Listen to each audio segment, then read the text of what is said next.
Hi, everyone. Welcome back to AMC Connects. We've got an exciting episode again for you today. We're going to start out with some up-to-date information regarding healthcare in New York State.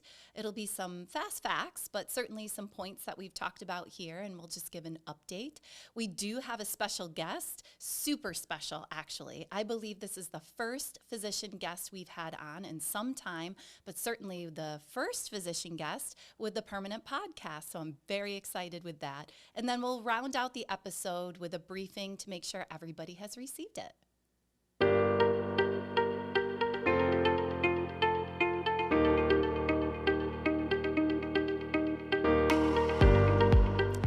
Welcome back, everyone, and thank you for staying tuned. I hope you're enjoying the podcast. I was seeing some of our numbers and our viewing, which is climbing some episodes, so very grateful for that.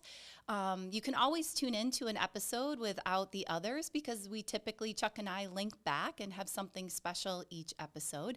So you're missing a lot, but you're not missing too much if you want to just jump in. They're missing it all. Get in there and watch. As is, right. You can just kind of take track of the latest and greatest for sure. Well, as promised, some updates with healthcare in New York State. I think I've referenced this before, but there's a couple agencies that are in upstate New York and New York State overall, which gives us some good briefings on what's going on within healthcare in our state. One such briefing is published by the Hospital Association of New York State, a great group of people, again, that advocate for hospitals and healthcare systems and agencies within New York State and send out some briefings. And so I saw this one recently and thought it would be good. It's from the end of December, some highlights.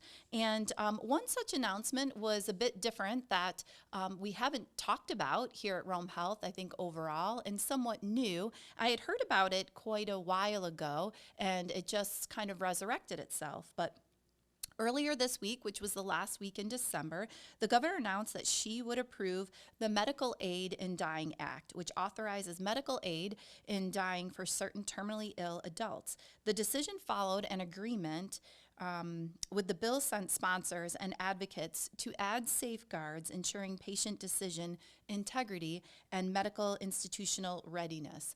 The legislature will amend the bill when it reconvenes in January.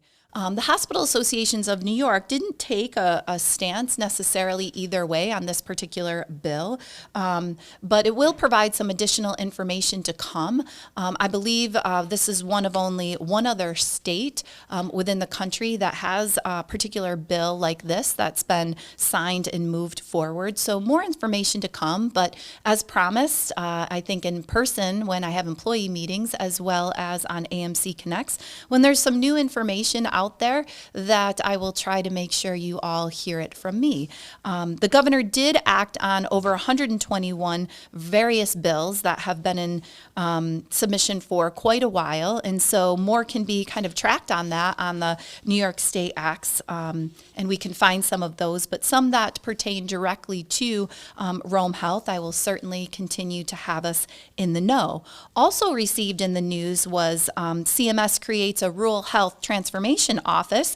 If you remember in a few podcast episodes ago, we had talked about the Big Beautiful Bill Act, or HR1 it's now called, and we started to describe, because there was a lot of momentum in the media, a lot of questions that I had heard from the workforce in the community on the impact of that particular bill overall at the federal level, how that would affect New York State, and then therefore Rome Health. And so we've kept track a great deal of that. Well, part of that particular next step was that there was a rural health transformation grant that was released by the feds, and each state had an opportunity to submit a plan to be able to receive those funds. So Rome Health participated as always in providing some information associated with that grant. More to come, but this office is hopefully some good news to hear a little bit more about that. As we head into 2026, we don't have any plans to receive any of those funds, so hopefully that gets ironed out, and we do, so that we can continue to move forward with maybe a little bit more than we had anticipated. Trump also announces lower drug price deals with 9 pharmaceutical companies. We know that the pharmaceutical companies are a particular part of healthcare that we have to deal with, and so more to come on that. The U.S. President Donald Trump announced Friday that 9 drug makers have agreed to lower the cost of their prescription drugs in the United States. One effort maybe moving forward and to have lower healthcare costs. Also, there has been, Hakeem Jeffries says Obamacare subsidy extension will pass with a bipartisan majority. This extension, despite some opposition, looks like it will be going forward. Also, on the front of vaccine updates, I did receive a little while ago some additional questions around vaccines and the vaccine schedule. So a brief update here that RFK Jr. wanted to endorse a different vaccine schedule. More to come on that. Legal and political concerns prompted the health department to cancel a planned announcement on Friday, so more to come on that particular schedule. Hoping to have one of our physicians come on in the near future to talk about the vaccine schedule because there's a lot of information coming fast and furious about that. CMS proposes tightening insurer price transparency requirements. The Trump administration Friday proposed refining healthcare insurance companies' price transparency requirements, again, certainly in an effort to keep making sure that we understand the overall costs of healthcare. I was actually talking to one of my brothers recently who said, gee, that's all we hear about recently is the total cost of insurance and insurance pricing and all of that. So hopefully the continued transparency and more information to come on how to make sure that we keep our overall healthcare costs as low as possible with the highest quality. With that, brief updates. It's very exciting to be able to introduce our guest. I can't stop smiling since she accepted this particular invitation. I thought you were just excited to see me. I know, Chuck, do a drum roll. We can do a little bit of a drum roll, right? That was a poor drum roll, but okay, Chuck will maybe I'll take care of that in there. But with that, I am joined with Dr. Krislyn Flint. Dr. Flint, thank you for joining us. Very excited to have you. I think I referred to you on a podcast or about you on a podcast quite a few months, maybe a month ago or so. Chuck, I forget. Yeah. Episode 6. It was episode 6, I think. It's just coming to me. But look at you getting the time. Oh man, look at you. You're good. Wow. Yep. If all of our participants and viewers can't reference every podcast, AnneMarie's got it. Emotionally attached to the content. Everybody keep the mailbag going if you can. Mailbag. Yes. But I had referred to Dr. Flint when we were talking a bit about some of our growth, hopefully, in women's health services, and Dr. Flint had joined us, and we'll talk a little bit more about that today. But first, Dr. Flint, we'd love to hear a little bit about you, your background, maybe why medicine was a career of choice for you.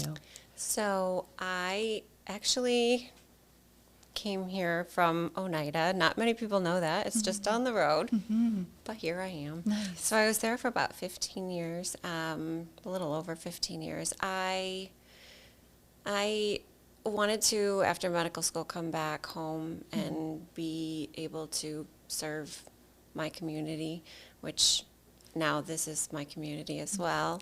I chose women's health and or first just medicine. I love science. I love to learn. I love figuring out why the body does what it does. And to be honest, women, I'm not sexist by any means, but we are quite important, and I feel like this is something that,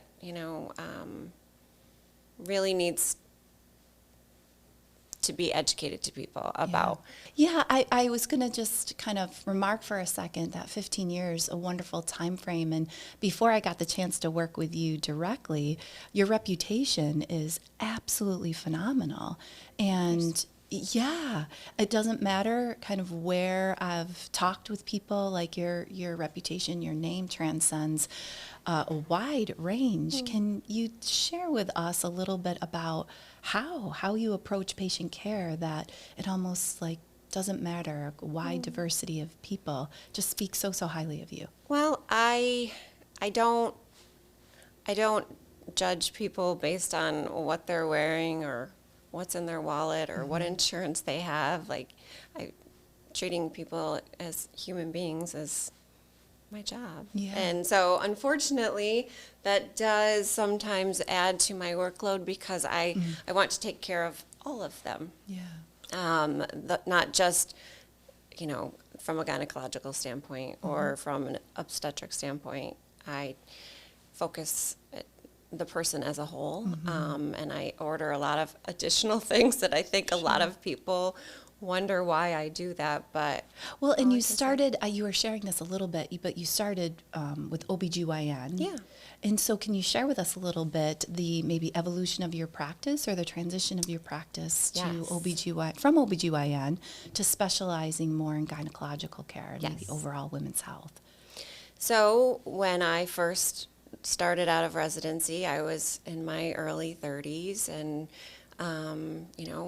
starting a family, and I could connect more with women of that age.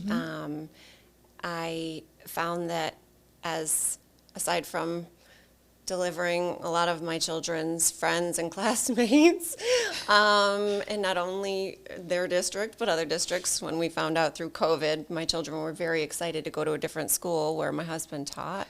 And they said, well, Mom, now we're not going to be told, hey, your mom delivered me. And then they found, they met a lot of other people. That is so sweet. It's great. It is great. And that they don't kind of special though too, isn't it? It is. I mean, a little maybe intrusive for your kids. But Well, yeah, they're like, oh, Mom, they don't like going shopping with me. There's a lot of things, but it's okay. Yeah. I like people. Yeah. So going back, is probably as, working hard and taking call and delivering babies and all the things, I got a little tired.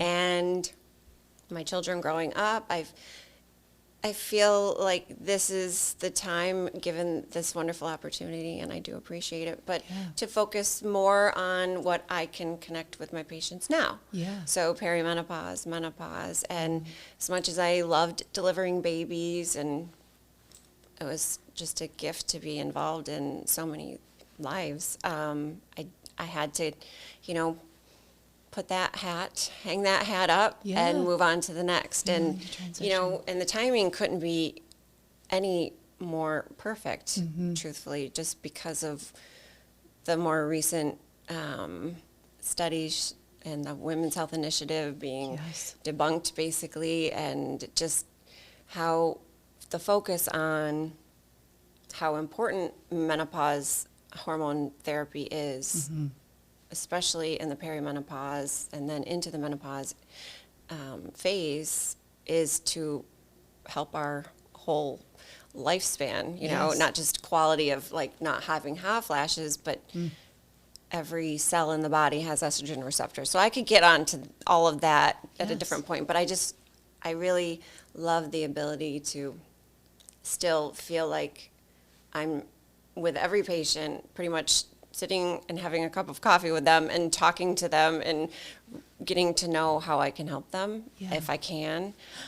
If I understood you right, I think you are one of the first doctors I've ever spoken to that, again, if I understood you right, so correct me, that has shared something like, as I'm phasing through life, I want to connect with my patients as they phase through life. So as you are making a transition with your family, with yourself, that you are relating serving as OBGYN, that the next stage would be kind of this relatability to patients on this stage of your life as well. I've never heard that before, which I find, certainly as I've gotten to know you, I can understand that and see that now, but that's amazing. I just wanted to underscore that for a second. Thank you. That's really neat. And I think it probably connects with my other question of, wow, how is your reputation, the way people describe you as like a true partner, family member, friend, trusted. And people talk about doctors like that regularly, but as I've heard that feedback about you, just a little bit different kind of maybe style, the way people describe you as a physician partner. So that's neat.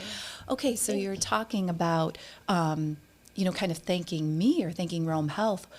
You are amazing timing, because as this particular part of the community and part of Central New York, really all of upstate New York is aging at a pretty rapid pace, but central New York corridor significantly.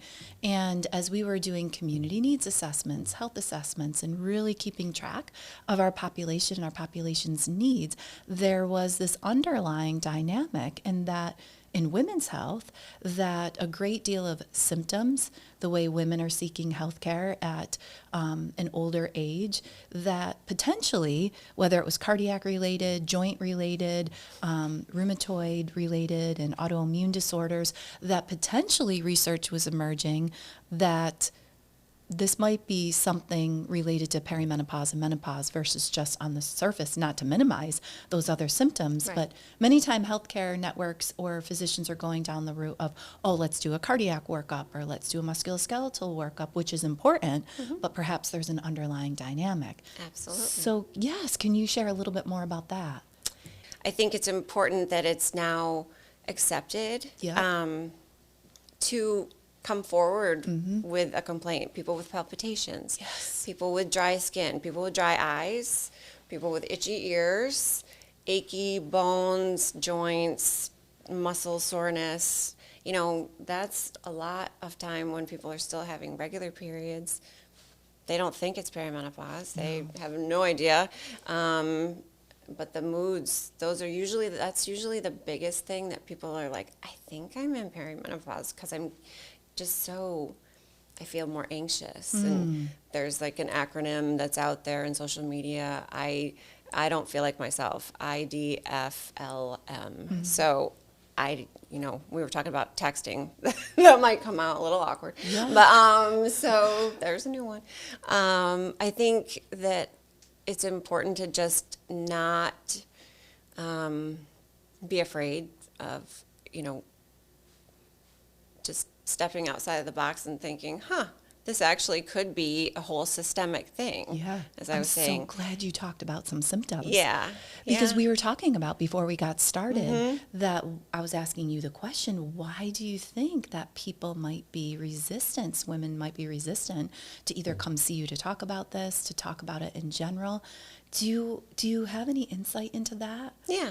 So when I was medical school, 2002, Women's Health Initiative, the study hadn't even been released, and there was huge news report on how hormones were bad, and it was just mathematical, statistically speaking, error based on relative risk of increased risk of breast cancer or stroke and all the other things. So from then on, no one was, basically 80% of women who were on hormones went off them, and then no one really even thought of it as a thing. So when people had complaints, they were talking to, on deaf ears. And unfortunately, it's not intentional on a provider's part, but they didn't have any way to really help them. Yeah. And they tried, I'm sure, with, SSRIs and other things for the moods, with a retrospective finding that, the women on SSRIs have a little bit less hot flashes, so let's try this. Let's market it this way. And so I think the dance around of how to basically dismiss a patient's problems systemically, whole body, head to toe, hair loss, all the things. Yes. So, but I think providers were limited. Studies basically said, and the black box warning on hormones, so if a provider really wanted to help a patient, if our medical legal system, so they wouldn't be liable, I can't prescribe it. So I think it's 2+ decades of this paradigm where your symptoms are really awful, but we can't help you. And so why would we want to talk about them anymore? And now we can. I was going to say, Now we so can. you are Yes. someone that feels comfortable and confident in prescribing once you get to know your patient and the Absolutely. whole person, hormone replacement therapy, as well as a myriad, right, of other symptoms and challenges, maybe both cosmetically as well as metabolically. Yes. When you feel good on the outside, you feel you treat your inside better too, I think. So it all goes hand in hand. Yeah. Yeah. I think, Maybe like a intrusive question. Do you feel like you're making inroads? Yeah. Oh. Yeah. I love to hear that. Mm-hmm. So you do. You feel like women are getting more and more open to this. What would Yes. you tell women who, you already said talk about it, but women who won't take that step outside of maybe the way that they're seeking care right now, but are receiving or having some symptoms that are really intrusive to their life? What would you tell them? Like, To not ignore them. They're huge. There are just signs that help, and they should seek help. But if they're uncomfortable, and again, I love when people do their research. Helps me a little bit where I'm not just reiterating things over and over. So the Menopause Society, there's so many resources available. I could get you some if you want me to help link some. that and would be people, great. Thank you. And I personally would like to even be able to extend that type of information, even if it's just a little blurb to, providers that are uncomfortable providing that care, so that it's not necessarily just me or someone, but, knowledge is bliss. Excellent. And I think if someone is a little bit more, if nobody wants to do anything that they're not familiar with, right? And so if they familiarize themselves with that, then they would maybe have a couple of options. And if then they don't get anywhere, then they can come see me. But I do think just educating themselves first, and then, coming in to have a conversation with A, B, or C, and, Great. Go from there. So you'll be a consultant and a I would partner love to other that. practitioners. Yes. Awesome. And you Yes. are accepting patients. I am. Okay. Yes. Great. Thank you. Well, yes, thank you for this discussion. And you heard it here on AMC Connects. Very important. Women out there, please do not, if you're experiencing some of the symptoms that Dr. Flint outlined for us, don't sit back. Don't feel like that this has to be the way that you have to live. But in fact, it could be something greater. And how can you get some support that you need? Certainly we'll link up. Dr. Flint will provide Chuck and me with some of those links for additional information if you want to review that. Certainly Dr. Flint being available to accept new patients if people are interested, but really, really important, women's health, just like men's health. The episode that we had where we talked a little bit about BPH and some of the great care that Rome Health is embarking upon with our AMP urologists. Let's be healthier because we're not getting old. We're just older. I love that, Dr. Only Flint. older. I'm owning that. Only older. Are you ready for a little fun? Yeah. Yes. This is something that's very popular Okay. on the AMC Connects, is people do like some pretty cool questions to get to know you a little bit deeper. And so we'll put you on the spot like Chuck put me on the spot a couple episodes ago. They're a little bit fun, Okay. so I'll warn you. Okay.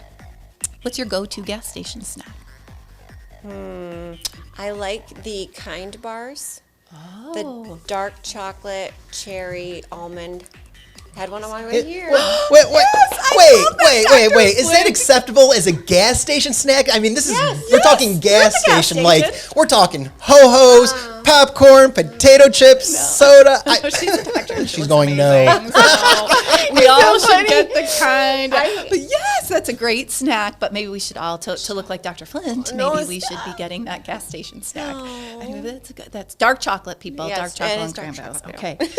Have you ever won a contest? Once. That's it. Do you feel comfortable sharing? I Oh, haven't won yeah. one, It so wasn't anything special. well, it's always special So people. it was back when I used to take dance when I was younger. younger, not young. And there was I won $50 worth of like a gift certificate to buy like leotards and stuff. That's it. $50. I mean, It was a lot. That's That's That a lot, works. especially back then. contest. Mom and Yeah, Dad it's fun to appreciate it, go. I bet. Oh, absolutely. Good contest yes, winner. Yes. That's a good one. That counts. That counts. Thank you. Favorite toy as an adult? As an adult, I am a gynecologist. No, I'm kidding. We just totally went off the rails. What is happening here?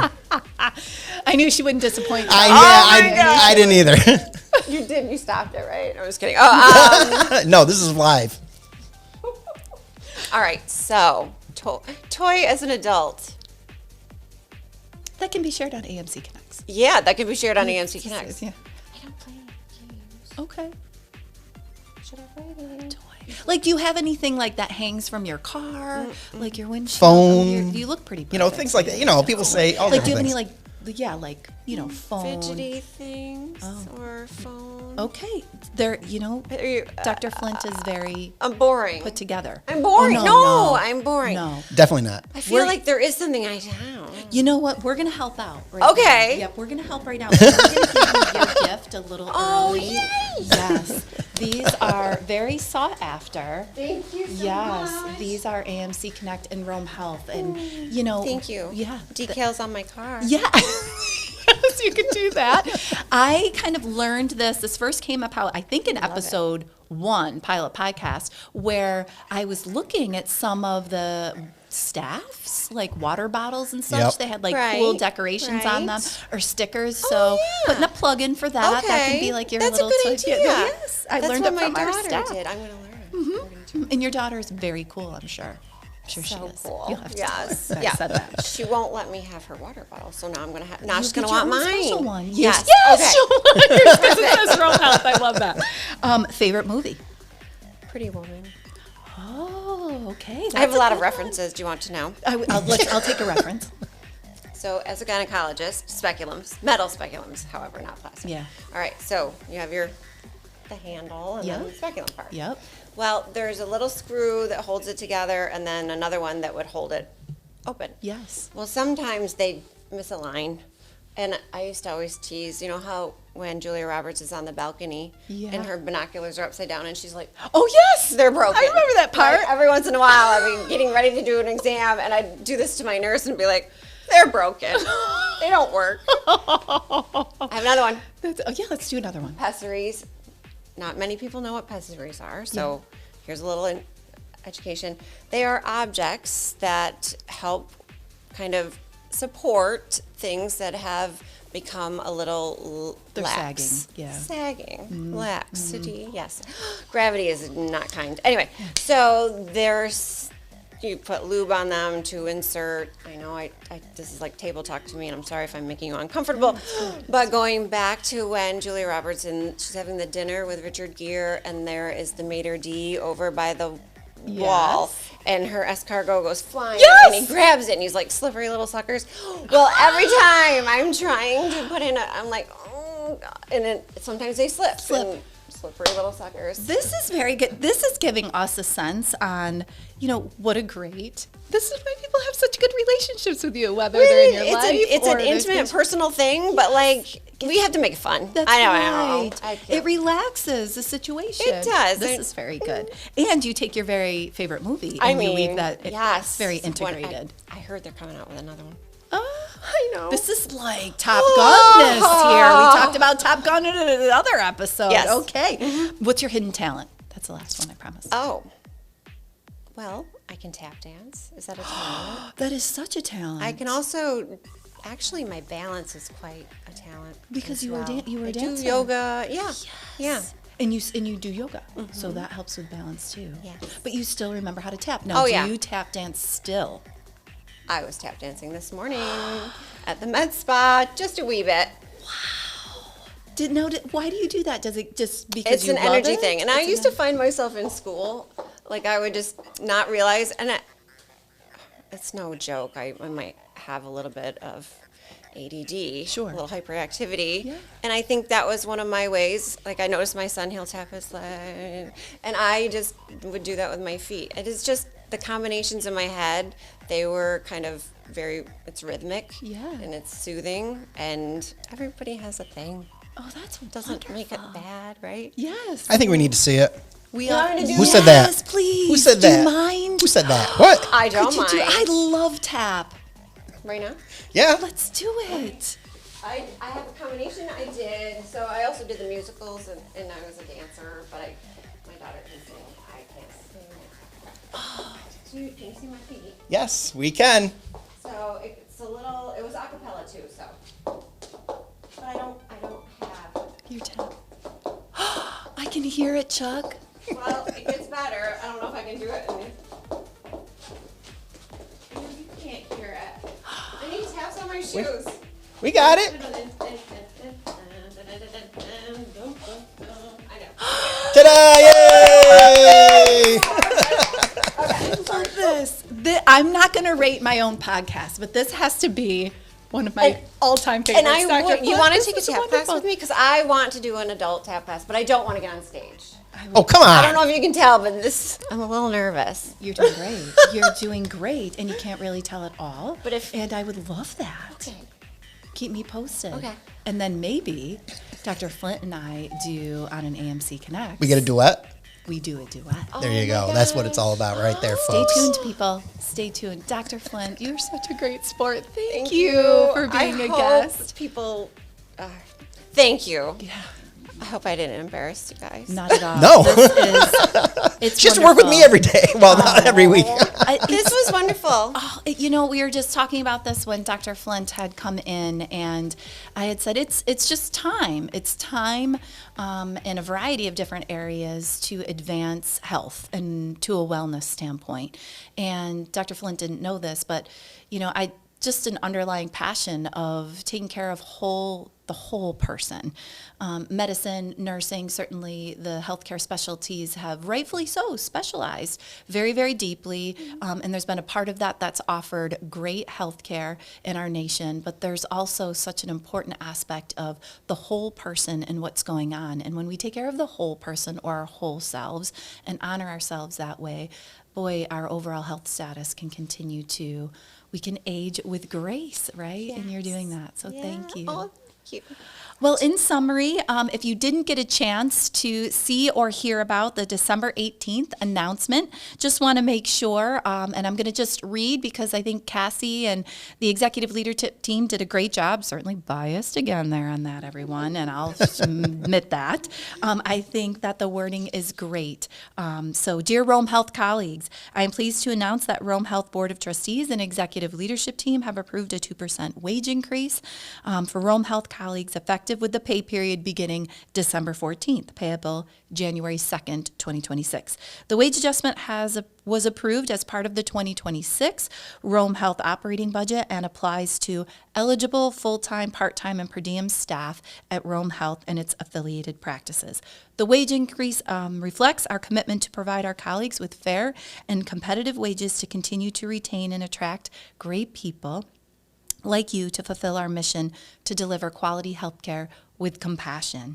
The increase reflects the connection between the critical role you play every day and our collective success in achieving our performance targets. And boy, as we talked about on previous episodes, we have achieved amazing things in the last 5 years. Well, the last over 130 years, the last 5 years, and certainly will do in the future.